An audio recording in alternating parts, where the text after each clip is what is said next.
Hey y'all, this is part 2 of chapter 7 review for Fundamentals of Finance. I'm going to go through the textbook problems. We only have 6 more problems, but they're pretty long, so I wanted to break it up into 2 parts. You can stop the video, pause it to see the questions, and I'll just work them out on this makeshift whiteboard because the library closed early, so sorry about that. Here's question number 1 or question number 12. Okay.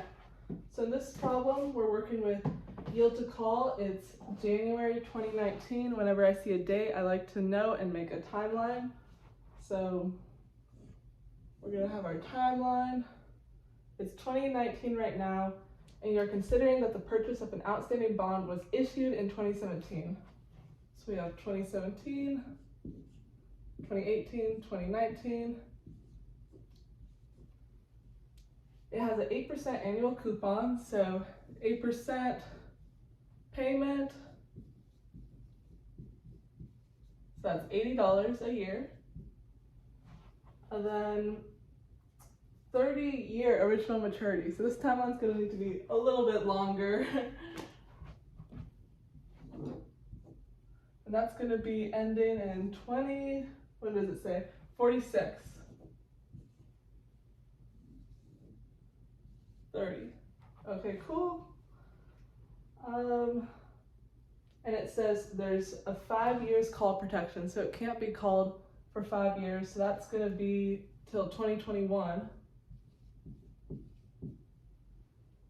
After which the time it can be called at 8% par for 180. Interest rates have declined, and now it's selling at $1,191.20. Cool. So the total N equals 30, but now we're at 2019, so we're going to subtract 2, so N is going to equal 28. And it's asking us to find yield to maturity and yield to call.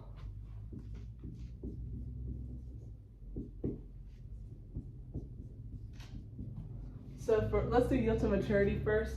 Let's do it in blue. So for yield to maturity, we're going to have, let's see, our present value, or PV, is going to equal, future value for yield to maturity, always going to be 1,000 for corporate bonds. And then, yeah, it looks like we got boom. And then, let's see. Now we have to just enter into our financial calculator. So this is how we do it. Let's go 28 to N, 80 payment, 1191.2. We got to make it negative because it's present value. So we're spending that much for it. Awesome. That rounds out to 6.5%. And our yield to call, let's pick a fun color. Let's do this little purple. For yield to call, this is an interesting one because normally it says the N equals 5 for yield to call, but since 2 years have already passed, we have to subtract 2 like we did for our first one. So N's actually going to equal 3. So N equals 3. Then our future value is going to be the amount that it's going to be called at. So we've been told it's that number. And then our present value is going to be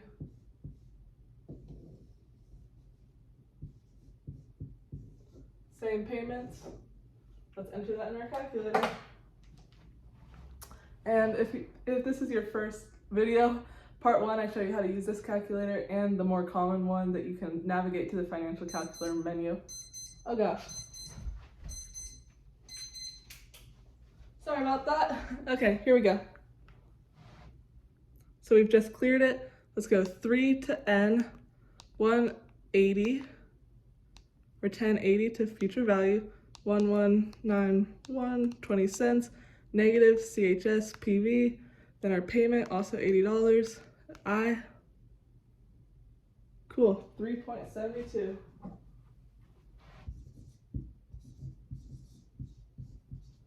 So part A. This is why we needed 2 parts for this. This is long questions.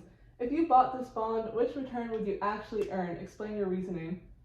Okay, we would earn yield to call, we would earn this because it's less, so the bond is going to sell, or selling at a premium, so if you're an investor, you're going to expect that the company is going to call it so they can pay less, basically.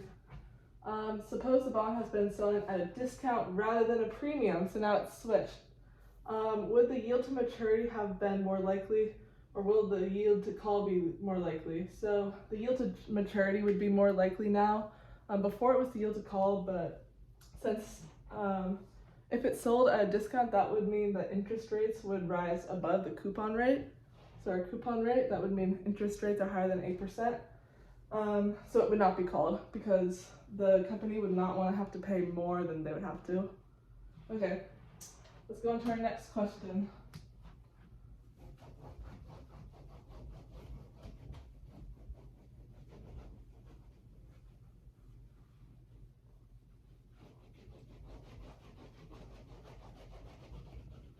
Okay. Now we're working with price and yield. So this is 13. You can pause that. We are told that a 7% annual, semi-annual coupon. So as you all know, I like to write semi at top because it's going to affect our numbers. So semi-annual percent coupon payment. But we're actually going to have to divide that by 2. So that's going to be 3.5%. Cool. And then face value of $1,000. Okay, and then we're told matures in 4 years. And then we're going to have to multiply it by 2 because it's semi-annual. Next, we're told the current yield. Oh, this is interesting. I remember liking this one. Cool. Current yield. I'm just going to put CY, but I don't think that's how you properly denote it in finance, but you get the point. CY, that's going to equal 7.4001. And then it wants price and yield to maturity. How are we going to get that with only these 3 that we can enter in our financial calculator? This we can actually not do with our financial calculator. I know, don't cry now, but it's pretty easy. We're going to take our current yield, and the formula for this is payment divided by present value, or PV.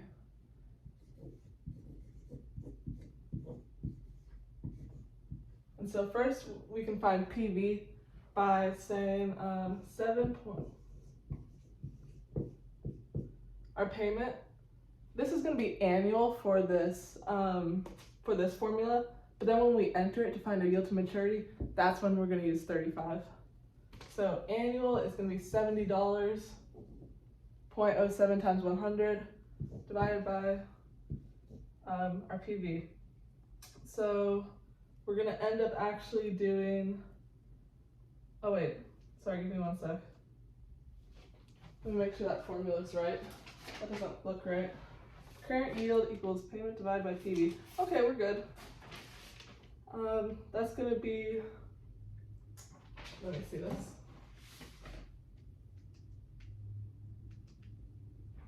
$70, enter, point. Okay.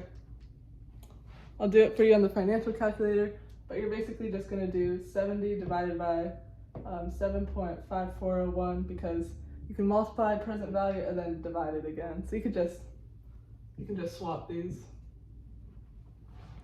Okay, we're going to go 70, enter, because it's Polish notation, 7.5401 divided by, that's going to give us our present value, and we're actually going to have to multiply this by 100 because this is actually 0.075401, but we're just using this number because that's what they gave us. But this is it as a percentage, then this is it as a decimal. So we can do 100 times Awesome. So our present value is 928.37. And then we can actually just go right ahead, make it negative, assign it to present value. Then we said n equals 8, so 8n, 1,000. Future value, 35 for our payments. And then our I, sorry, did I say 25 for payments? I think I typed that wrong. 35 payment I. Okay, well, that's much better. This would be our I, but since it's semi-annual, we have to multiply it by 2 for payments. So 9.18 is our yield to maturity. Awesome. Next, we're going to go to 14.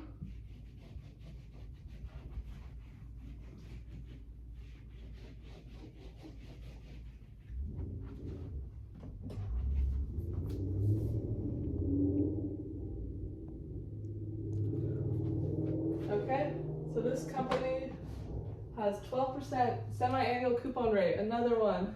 These are always tricky. 7%. Did we just do this one? Or is it also 7% again? Oh, sorry. That was the same one. This one is 12%. And then $1,000 par value. But let's just do this first.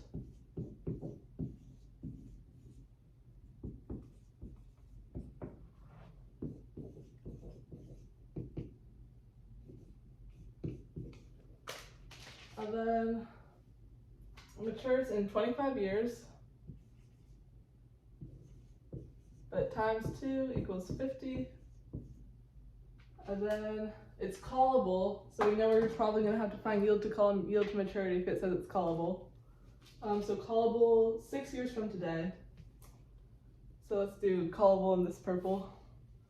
So n equals 6, but actually times 2, so it equals 12. And then the future value for this will be this number, and then present value, it's saying it's selling at this number. And this is applicable for our yield to maturity as well. Now I want to know, what's the best estimate of the bond's remaining life? So since right now we can look at this value and like our present value, what it's selling at now, and it's selling above $1,000. And $1,000 is for a corporate bond. That will be the future value that you're going to get back. So if it's selling for above $1,000, that means it's selling at a premium. But if it's selling below, it means it's selling at a discount. So since it's selling at a premium, we know that our coupon rate, which is up here, 12%, and not annually, per semi-annually. Since we know that the coupon rate, it's selling at a premium, the coupon rate will be higher than the interest rate, so it will be called. Because the companies aren't going to want to pay their investors more than they have to, so they're going to call it early. So for B, if this company plans to raise additional capital and wants to use debt financing, what coupon rate would it have to set in order to issue new bonds? So we can actually ignore all of this because we're assuming, like we just said, it's going to be called. So we can just find the yield to call. So we're going to use, let me see, we're going to use this as n. This is our future value, this is the present value, and then our payment, we can use this and find yield to maturity. So we're going to go 12n1025, future value 1278.56 negative, present value 60, payment I, then we have to multiply it by 2 because it's semi-annual. And so our yield to call 6.64 yield to call. Nice. Oh, next one. They didn't even want us to find anything else. Cool.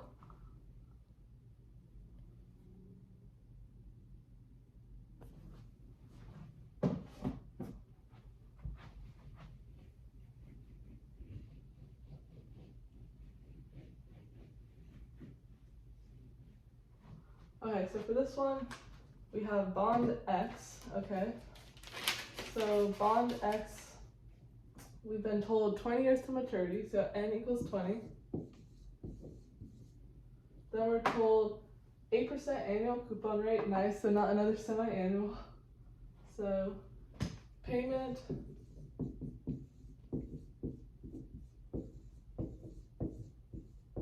$80.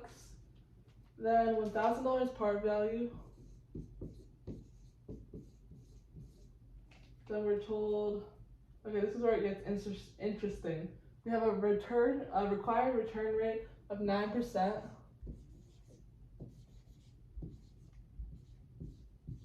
If you buy it and plan it to hold it for 5 years. So this is kind of its own thing. Don't worry about that for now. You have expectations that in 5 years, the yield to maturity on a 15-year bond with similar risk will be 7.5%. How much would you be willing to pay for bond X today? So what we're going to need to do is first find the present value. So we're going to use, it said in 5 years, so minus 5 equals 15. So N is going to equal 15. We're still going to use $80 for our payment, future value, and then our present value. I believe we've been told, let me see. Oh no, this is what we're solving for. Okay, sorry. We've been told we want I to be 7.5%.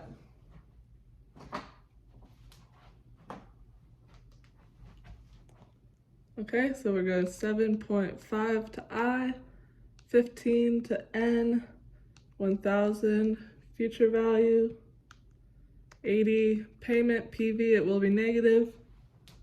Okay.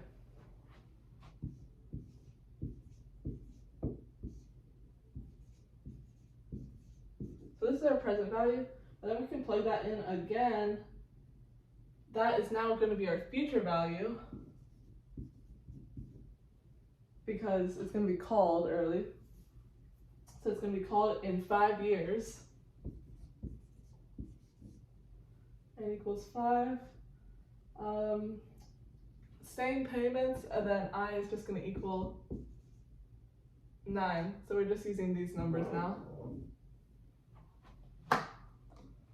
So here's what we can do. I didn't clear it because we can now just make it positive, assign that to future value. 5, N, 9, I, 80, payment, present value.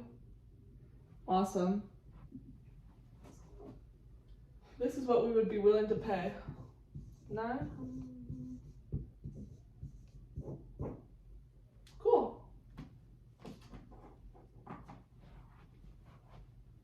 Only 3 more, I believe.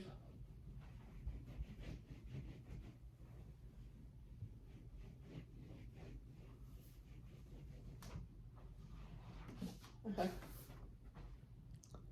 Now we're on 16. So we're told we're considering a 10-year bond. Let me write that out. Give me 1 sec. 10-year bond, so N equals 10, with $1,000 par value, FV to 1,000. Then we're told its coupon rate is 8%, so $80 payment. Then we're told, oh, it's semi-annually. I wish they put it first, but it's all right. So those numbers will be a little different. You require an effective interest rate of 7.1225. How much would you be willing to pay for the bond? Okay, this one's pretty interesting. So I'm just going to abbreviate effective annual interest rate by saying year. And so the formula for this is 1 plus I over 2. This is the formula right here. 1 plus I divided by 2 to the second power minus 1. And we're also told that this number equals 7.1225.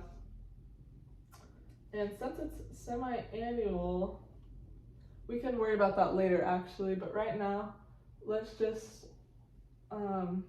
find our I by using the effective annual interest rate. So what we can do is say 7.1225, and this we're actually gonna multiply it by 100. Pardon?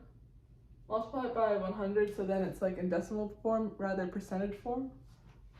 Equals 1 plus I over 2 squared minus 1. So first we're going to plus 1, so it's 1.071225. Then we're going to square root it. This should give you 1.0335 equals to 1 plus I over, then we subtract 1. So now we have 0.035. Can y'all still see that? Cool. Equals I over 2 times 2 times 2. I is going to equal 0.07. Now we can turn that back into a percentage. Now a decimal times 100. That's going to equal I is 7%. Now that we have that, now we can solve for present value. But we're going to have to watch out for this guy.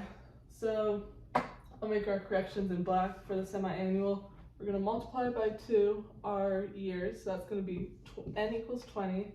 Then our payments we're going to divide by 2, so payments equals 40. And for this rate we just found, we're going to divide by 2, and that's going to equal 3.5. And then we can just plug in our values.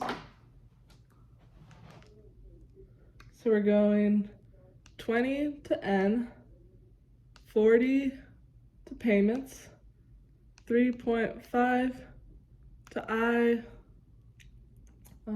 1,000 is assumed because it's a corporate bond.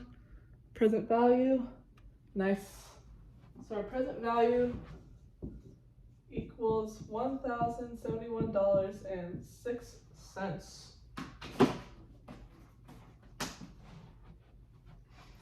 Next problem.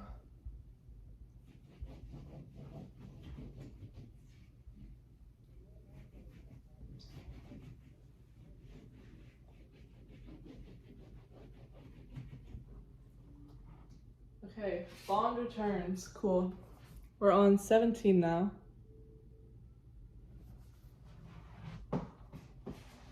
Last year, Janet purchased a $1,000 face value corporate bond. It's a little bit of a redundant sentence because corporate bonds will always have $1,000 face value, but it's good to know. So FV equals 1,000. Last year, that's important though. 8% annual coupon rate, so payment $80. Then we're told 15-year maturity.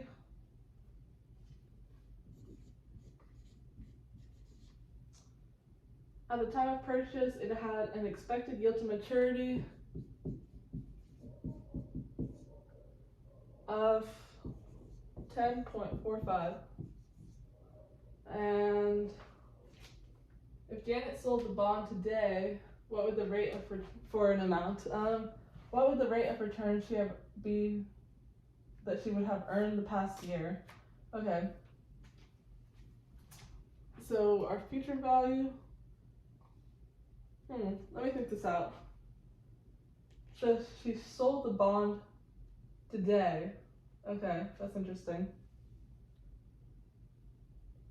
So first, we're not actually going to use the amount that she sold it at for today. We're going to use let's see. Yeah, okay, so we're assuming actually that she's selling it today at a certain price, so she's not waiting for it to mature to $1,000. So our future value is actually going to be this amount that they've given us. And she's selling it today, so n would equal 15. Cool, so now we just solve for present value. I don't know what this is.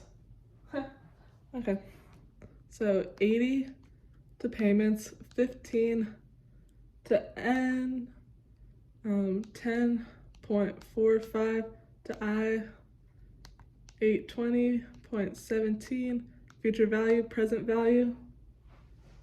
Oh, that didn't look right. What did I do? Let's try this one more time. 15 to N, 80 to payments. 80 to payments, 10.45 to I. Actually, it might be yeah, it is $1,000 because this one she's waiting for it to mature. Sorry about that. So,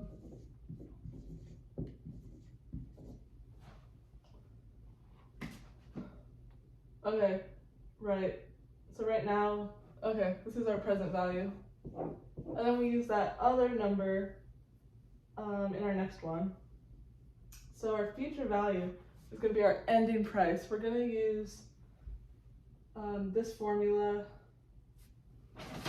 to find our period of return. So ending price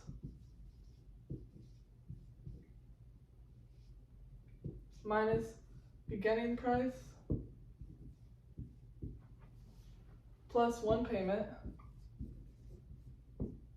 divided by our beginning price. So this is going to be where we plug in this number. Sorry about that.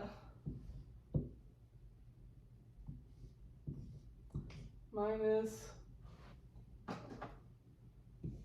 what we just found.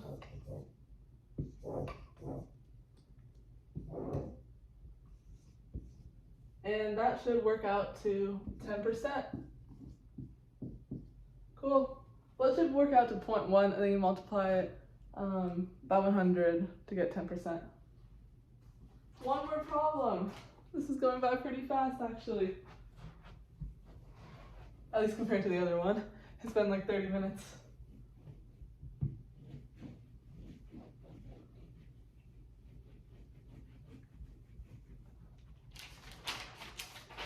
This one was going to be a doozy, but we got it. It's 4 parts. Okay. We're on 18. And then let me scroll down. This is a long one. But I actually remember this one being a pretty fun one. So first we have to find the yield to maturity on a bond with face value $1,000. And then 10 years left till maturity. They have 11% annual payment, so payment is $110. Current price is, so that's our PV. And then they have an 11, the bonds may be called in 5 years at $1,090. So first, what's the yield to maturity? So we can ignore that last piece of info we just got and then just solve this right here. So we're gonna go $1,000, future value 10, N 110, payment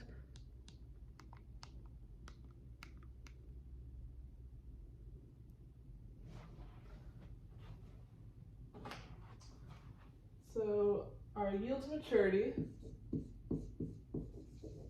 we're getting 8.22%. That's already A, so we're already a fourth of the way done. That's how my mind at least breaks stuff up. What's the yield to call if they're called in 5 years? So for the yield to call, if it's called in 5 years, N would normally equal 10 minus 5, so it's 5. And then our payment is still going to be the same.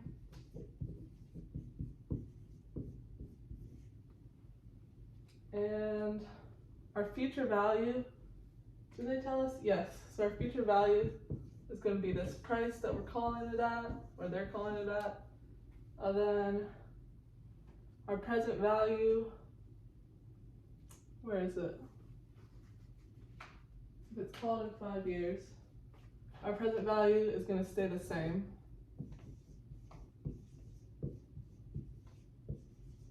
Yield to call equals, so we can just plug that in again. 110 payments 5 n 1090 future value 1185 negative present value I. Awesome. 7.91%. Halfway done! Which yield might the investors expect to earn on the bonds? It's going to be expected to earn the yield to call because the yield to call is less than the yield to maturity. So the bond's going to be selling at a premium, so investors are going to call it. Pretty simple, just a conceptual one. Nice, one more then. Which yield, okay, this is the long one. I'll read it out. The bond's indenture indicates that the call provision gives the firm the right to call the bonds at the end of each year beginning in year 5. If year 5 the bonds are called, they may be called at 109% face value, so that would just be $1,090. But in each of the next 4 years, the call percentage will decline by 1%. So in year 6, they'll be called at 108% at the face value, and then year 7, 107, and then year 8, 106. So if the yield curve is horizontal and the interest rates remain at the current level, when is the latest the investors might expect the firm to call the bonds? So basically, we're just gonna try to find the yield to call on the next 4 years and see if it's less than yield to maturity.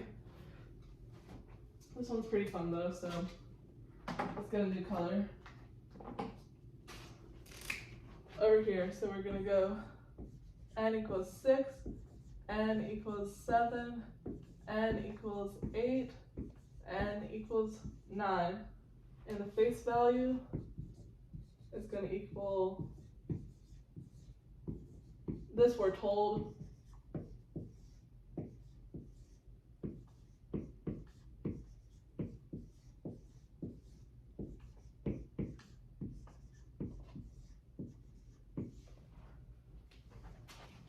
and here's what we're gonna do. Basically, we're gonna enter the same payment, these two pieces of data, and then, where is it? And then our future value is gonna be, this is gonna be our future value payment, and then our present value is right here. And then we're gonna solve for I for the next 4 years. I'll just do, I can do it pretty fast. Okay, here you guys. So let's go. Our first one, n equals 6. Our present value, 1185, make it negative. Present value, 110. Payments, 180. Future value, I. So I'll give you a second to think. Will it be called at a yield to call of 8.077%? The answer is no, because it's still, the answer is yes, because it's still less than yield to maturity. So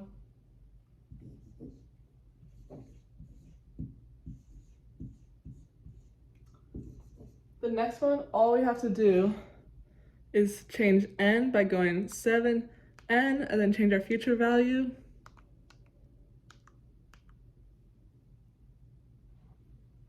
Okay. So it's looking like this one. Oh wait, 8.2%. So we're still safe because it's still under. Then we're gonna go 8 to n, 160 future value, I. Oh, okay.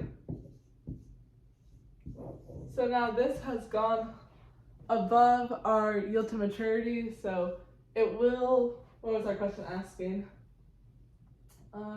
When is the latest that investors might expect the firm to call the bonds? So the latest is year 7.